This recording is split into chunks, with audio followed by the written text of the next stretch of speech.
بسم اللہ الرحمن الرحیم انا اعطیناک الکوثر فصل لربک وانحر ان شانئک هو الابتر۔ اے نبی ہم نے آپ کو خیر کثیر عطا کیا۔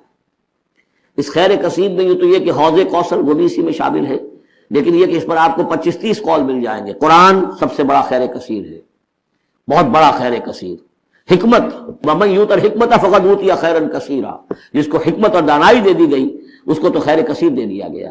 تو ہم نے آپ کو وہ سب کچھ عطا کر دیا ہے اور محتاط کے ساتھ عطا کر دیا ہے، جو انسان کی انسانیت کے لیے اس کے لیے یوں سمجھیے کہ ترہ امتیاز بن سکتا ہے۔ فصل لربک وانحر، بس اپنے رب کے لیے نماز پڑھا کیجئے اور نحر کیجئے، اونٹ قربان کیا کیجئے۔ یہ گویا کہ عید الاضحیٰ کا نقشہ آ گیا۔ فصل لربک، پہلے ہم نماز پڑھتے ہیں دوگانا عید الاضحیٰ، اور پھر جا کر ہم قربانی کرتے ہیں۔ وانحر ان شانئک هو الابتر، یقیناً آپ کا دشمن ہی ہے کہ جو دم کٹا ہو جائے گا۔ اس کا پس منظر یہ ہے کہ جب حضور کے ایک صاحبزادے بچپنی میں فوت ہو گئے تو کچھ جو کفار تھے مکے کے انہوں نے بڑی خوشیاں منائیں کہ ایک ہی بیٹا تھا، باقی تو ان کی بیٹیاں ہیں۔ آپ کو معلوم ہے کہ 4 بیٹیاں تھیں حضور کی صلی اللہ علیہ وسلم، لیکن یہ کہ بیٹا جو تھا وہ ایک ہی تھا، وہ اللہ نے اٹھا لیا، تو بڑے خوشیاں منائی گئیں کہ یہ تو اب دم کٹا جیسے ہوتا ہے جس کا کوئی پیچھے نام نہ رہ جائے۔ بیٹیوں سے تو نام چلتا نہیں، نام تو چلتا بیٹوں سے، تو اب ان کا تو کوئی تذکرہ ہی نہیں رہے گا۔ کوئی بات نہیں، جب تک یہ ہیں آگے کوئی نام لینے والا نہیں۔ تو فرمایا کہ نہیں، ان کو تو کروڑوں بیٹے اللہ عطا کرے گا، کروڑوں اربوں بیٹے عطا کرے گا۔ ہاں اے نبی، آپ کا دشمن ضرور ہے کہ جس کا نام لیوا کوئی نہیں رہے گا۔ یہ ہدایت ہے صرف ان کے لیے جو بچنا چاہتے ہیں، جسے کانٹ نے کہا ہے مورل لا ود ان۔ اس نے کہا کہ وجود ہستی کے 2 دلیلیں ہیں سب سے بڑی، the starry heavens above and the moral law within. ہمارے اندر مورل لا ہے، یہ اچھا ہے یہ برا ہے، یہ خیر ہے یہ شر ہے، یہ مورل لا ہے اندر۔ جن کا یہ مورل لا فطرت کی صحت و سلامتی کی بنیاد پر برقرار ہے، جو تمیز کرتے ہیں بھلائی اور برائی میں، ان کے لیے ہدایت ہے۔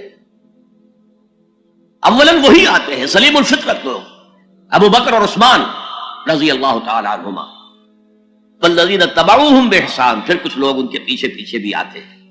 ایک نمونہ دیکھ لیا، کچھ لوگ بڑھ رہے ہیں، یہ دوسرے درجے کے لوگ ہیں۔ قرآن مجید میں درجہ بندی بیان کی گئی ہے، السابقون الاولون من المہاجرین والانصار والذین تبعوہم بإحسان رضی اللہ عنہم ورضوا عنہ۔ تو یہ سابقون الاولون جو ہے وہ سلیم الفطرت، وہ سلیم العقل انسان ہیں جو ان چیزوں تک پہنچ چکے ہیں، البتہ ابھی یقین کی دولت جو ہے حاصل نہیں ہوئی۔ اور یہی نقشہ کھینچا گیا ہے حضور کا، وَوَجَدَكَ ضَالًّا فَهَدَىٰ۔ ضال کا ترجمہ جو ہے گمراہ بھی کر دیا جاتا ہے۔ ضال اسے بھی کہتے ہیں کہ کوئی شخص کسی کے عشق میں دیوانہ ہو جائے، اور ضال وہ بھی ہے جو ابھی حق کی تلاش میں سرگرداں ہے۔ تو جو غور و فکر غار حرا میں ہو رہا تھا، حدیث میں آتا ہے یتحنس فی، جا کر آپ وہاں عبادت کرتے تھے، تو وہ عبادت کیا تھی؟ کان صفت تعبدہ فی غار حرا التفکر والاعتبار۔ غار حرا میں آپ کی عبادت کی صفت کیا تھی؟ غور و فکر کہ کائنات کیا ہے۔ وہی جو سے فلسفی، جن کوسچن سے فلسفی گریپل کر رہا ہوتا ہے، 2 ہاتھ کر رہا ہوتا ہے، وہی حضور اس سارے فکر کے مراحل سے گزرے ہیں اور قریب پہنچ گئے ہیں، تو دروازے پر دستک دی ہے، دروازہ کھلا ہے۔ وَوَجَدَكَ ضَالًّا فَهَدَىٰ، پردے اٹھا دیے اور ہدایت دے۔ اچھا، یہ تو آپ کے سامنے تعلق جو ہے ایمان کا عقل و فطرت کے ساتھ میں سمجھتا ہوں کہ کسی نہ کسی درجے میں واضح ہو۔ اب میں آپ کو اس کا سنتھسس بتاتا ہوں۔ یہ عقل و فطرت جو ہے، اللہ کو پہچاننا کلیتاً فطرت پر مبنی ہے۔ انسان کی فطرت میں، اس کی روح میں اللہ کی معرفت، اللہ کی محبت موجود ہے۔ اس پر ظہول کے پردے پڑ گئے ہیں، تم ادھر متوجہ ہی نہیں ہوتے، تم نے کبھی اپنے قلب کی گہرائیوں میں اتر کر دیکھا ہی نہیں، تم تو باہر کی دنیا میں مگن ہو، مادی دنیا میں لگے ہوئے۔ کچھ تو بقول شاہ ولی اللہ